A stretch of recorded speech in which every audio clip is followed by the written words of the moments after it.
Welcome to Cheat Sheet Tales, where secrets slip, lies unravel, and the truth always has a twist. Real stories, raw confessions, shocking betrayals.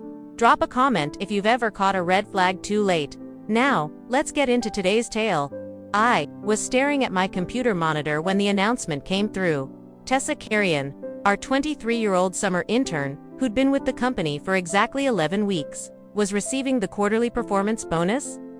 My quarterly performance bonus $72,000. That should have been mine after I'd shattered every sales target they'd set for me this year. The conference room felt suffocating as Division Head Bryce Thurston explained how Tessa had shown exceptional promise and innovative thinking that deserved immediate recognition. I watched her sit there, hands folded, looking genuinely surprised but pleased. She had no idea what was happening. None of us did. Really, except for Bryce. I'd worked at this major technology consulting firm for 4 years. 4 years of staying late, taking weekend calls from frantic clients, and turning around impossible projects that nobody else wanted to touch. I'd brought in 6 new enterprise accounts this quarter alone, each worth more than Tessa made in a year. The bonus was supposed to be automatic for anyone who exceeded their annual targets by more than 30%. I'd exceeded mine by 68%. But there I sat, watching someone else collect my reward, while Bryce painted this picture of meritocracy and fresh perspectives. The worst part wasn't even the money. Though $72,000 would have meant finally paying off my student loans, and maybe taking my first real vacation in 3 years. The worst part was how carefully orchestrated this felt, how prepared Bryce seemed with his explanations about investing in tomorrow's leaders. After the meeting, I lingered near the elevator bank. Tessa approached me, with genuine concern written across her face. "Mira, I hope you know I had no idea about any of this," she said quietly. "I feel terrible that you didn't get recognized too. You've been so generous with your time teaching me everything." I looked at her earnest expression and felt something shift inside me. She really didn't know. She wasn't part of some conspiracy. She was just a young woman who'd gotten caught up in something much bigger than herself. "Congratulations, Tessa," I told her, meaning it more than she could have understood. "You absolutely deserve recognition for your hard work." That evening, I did something I rarely do anymore. I called my sister Leah. "They gave away your bonus." Leah's voice crackled through the speaker as I paced around my apartment. "Mira, that's insane. Can't you file a complaint with HR?" "It's more complicated than that," I said, staring out at the city skyline. "I think I know why this happened." During my first week training Tessa, she'd mentioned growing up in Millbrook Falls, population 8000. It struck me as an unusual place to be from, so remote that I'd never heard of it. Then, 2 weeks ago, I'd overheard Bryce on a personal call, talking about visiting his mother in Millbrook Falls for her birthday. Same tiny town, same impossible coincidence. I'd started paying attention after that. Bryce and Tessa had a familiarity that went beyond professional mentorship. They shared inside jokes about local restaurants and knew the same handful of families. When I casually asked Tessa about her hometown connections, she mentioned that her family had known the Thurston family forever, Bryce's family. The bonus wasn't about performance metrics or innovation. It was about hometown loyalty wrapped up in corporate language. Before I dive deeper into what happened next, could you please take a few seconds to tell me in the comments where you're listening from?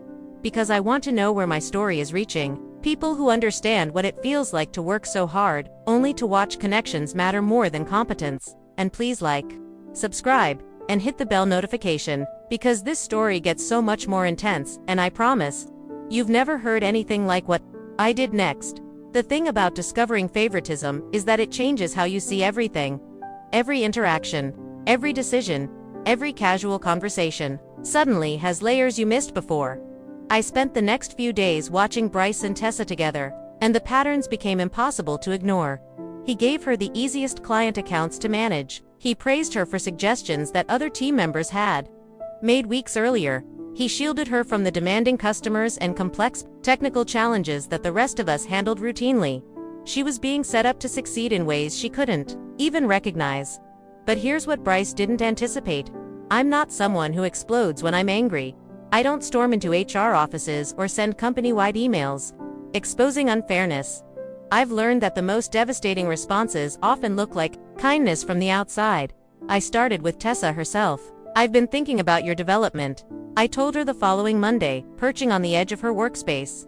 You're clearly management material, and I think you could benefit from some advanced training. Her face lit up immediately. Really, I'd love that, Mira. You're honestly the smartest person on this whole team. Over the next week, I began what I called Tessa's Accelerated Learning Program. I taught her our most sophisticated client management techniques, the complex analytical frameworks that took me 2 years to master, and the intricate technical specifications that even senior consultants struggled with. I showed her how to build comprehensive project timelines that accounted for every possible variable. I explained the nuanced relationship dynamics between different departments within our biggest client organizations. I walked her through advanced negotiation tactics that required deep industry knowledge and years of relationship-building experience. Tessa absorbed everything eagerly, taking detailed notes and asking thoughtful questions. She had genuine intelligence and impressive determination. Under normal circumstances, she might have developed into an excellent consultant given proper time and mentorship, but these weren't normal circumstances. Bryce had decided she was ready for major responsibilities. Immediately, based not on her actual capabilities, but on his personal affection for her family. I began recommending Tessa for increasingly complex assignments. When a demanding client requested someone to handle their software integration project, I suggested Tessa would be perfect for the challenge. When we needed someone to present our quarterly analysis to the executive board, I proposed that Tessa had exactly the fresh perspective they were looking for. Bryce approved every recommendation enthusiastically. He was so pleased to see his protege receiving opportunities that he never questioned whether she was actually prepared for them. Meanwhile, I made another strategic adjustment to my own work habits. For 4 years, I'd been the person who stayed late to fix problems that emerged after hours. I'd taken calls during weekend family gatherings and answered urgent emails while sitting in restaurants. I'd volunteered for overtime projects, covered for colleagues during their vacations, and absorbed extra responsibilities whenever departments were understaffed. I'd become so reliable that my contributions had become invisible. Management assumed I would always be available, always willing to handle whatever crisis emerged, always capable of pulling solutions out of nowhere when everything else failed. I decided to test that assumption. I started leaving the office at exactly 5:30 when weekend emergencies arose. I responded Monday morning with apologies about being unreachable. When colleagues asked me to cover additional projects, I politely explained that my current workload was already quite full. I wasn't being defiant or, obviously, uncooperative. I was simply establishing the boundaries that healthy employees are supposed to maintain. The boundaries that everyone else had always maintained while I carried the extra weight. The effects became apparent within days. Client calls that I usually handled went to voicemail. Technical problems that I normally resolved festered over weekends. Project timelines that depended on my weekend availability began slipping. The seamless operation that everyone had taken for granted started developing obvious cracks. At the same time, Tessa was discovering the gap between theoretical knowledge and practical application, the sophisticated techniques I'd taught her required institutional memory and relationship capital that she simply hadn't had time to develop.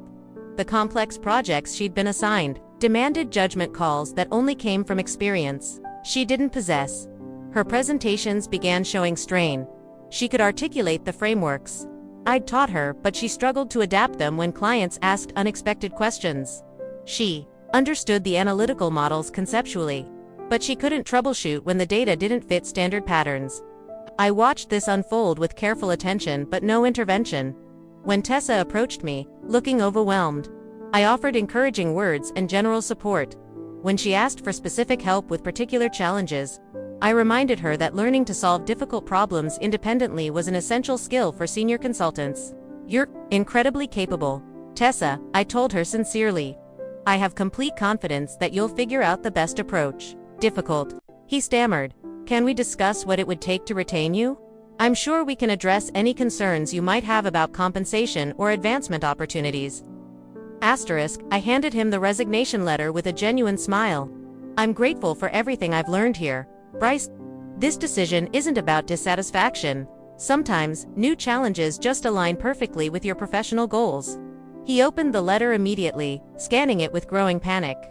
You're giving exactly the minimum required notice during our busiest quarter, he said, looking up at me. Is there any flexibility on your start date with the new company? Unfortunately, no. They need someone to begin immediately on a time-sensitive project that matches my expertise perfectly. This was completely true.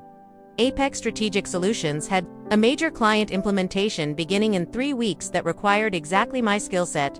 Camille had been thrilled when I'd accepted their offer with such a quick turnaround. Bryce was clearly calculating the impossibility of his situation. Training a replacement for my responsibilities would take months.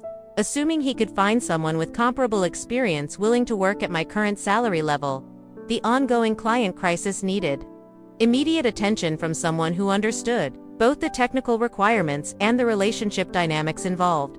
Most importantly, he was realizing that his decision to give my bonus to Tessa had created the exact circumstances that made my departure so devastating. Mira, I want to be completely transparent with you, he said, lowering his voice. I think there may have been some miscommunication about the quarterly bonus allocation. I'd like to revisit that decision and ensure you receive appropriate recognition for your contributions. I looked at him with genuine sympathy.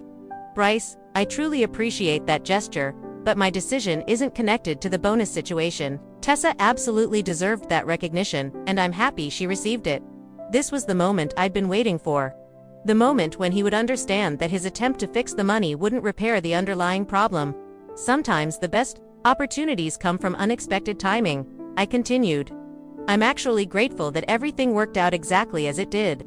Over the next 2 weeks, I watched the full scope of my departure's impact unfold like a carefully orchestrated symphony. Tessa approached me on my third to last day, looking exhausted and overwhelmed. Mira, I need to ask you something honestly, she said.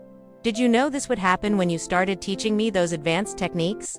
I considered her question carefully. Tessa had grown significantly over the past month, even as she struggled. The pressure had revealed her actual capabilities and limitations in ways that gentle development never could have. I knew you were intelligent enough to handle complex challenges, I told her truthfully. I also knew you'd need to discover your own approaches to solving difficult problems. She nodded slowly. I think I understand now why you've been so successful here. It's not just about knowing the right techniques, it's about having the experience to know when and how to apply them. Exactly, and now you're building that experience much faster than you would have otherwise. Tessa had indeed learned more in 4 weeks than she probably would have in 6 months of gradual development. The intensity had been overwhelming, but it had also shown her exactly what skills she needed to develop and how much work lay ahead of her. I'm going to ask Bryce to adjust my responsibilities, she said.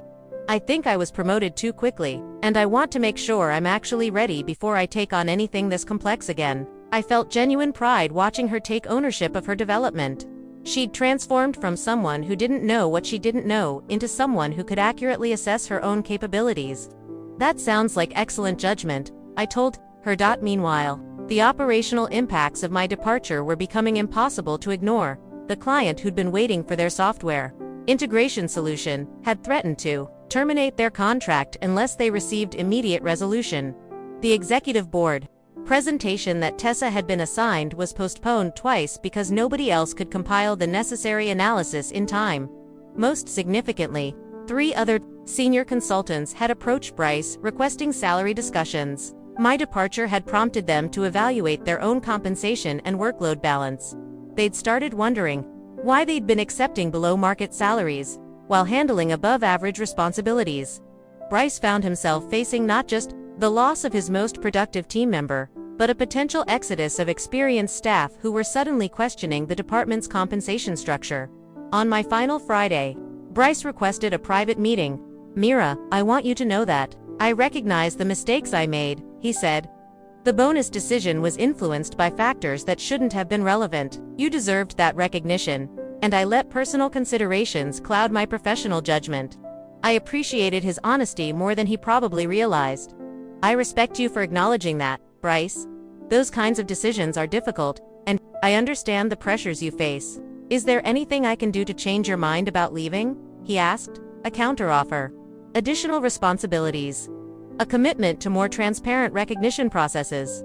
I considered how to respond. Bryce was genuinely trying to make amends, but he was also discovering the consequences of prioritizing favoritism over competence. I think this transition is beneficial for everyone involved, I said finally. You'll have the opportunity to restructure the team in ways that better support long-term success.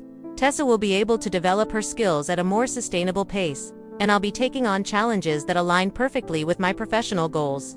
Can I ask where you're going? Apex Strategic Solutions. They specialize in the complex technical consulting that I find most engaging. Bryce's expression shifted to something approaching admiration mixed with regret. They're our biggest competitor in the enterprise consulting space, he said quietly. You'll be working on exactly the types of projects that you've always handled, best here. That's exactly why the opportunity was so appealing. What Bryce didn't know was that Camille had been recruiting me specifically because Apex had been losing potential clients to our company. My reputation in the industry was strong enough that several enterprise customers had chosen our firm primarily because they wanted to work with me personally. Now those relationships would be transitioning to Apex along with my departure, not through any deliberate client poaching, but through the natural movement that happens when trusted consultants change firms. The irony was perfect. Bryce's decision to give my bonus to someone else had prompted my departure, which would ultimately cost his company far more than $72,000 in lost revenue and competitive disadvantage. On my last day, Tessa organized a small farewell gathering. The entire team attended, including Bryce, who looked genuinely sad to see me leave.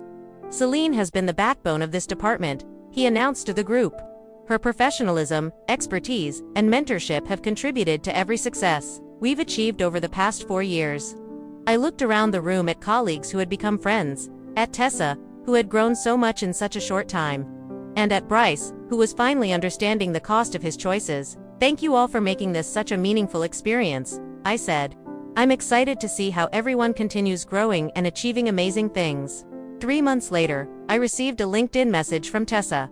She'd been promoted to a senior consultant position, but with appropriate preparation and support this time. She'd also been featured in the company newsletter for developing an innovative client training program. I wanted to thank you for pushing me to grow faster than I thought possible, she wrote.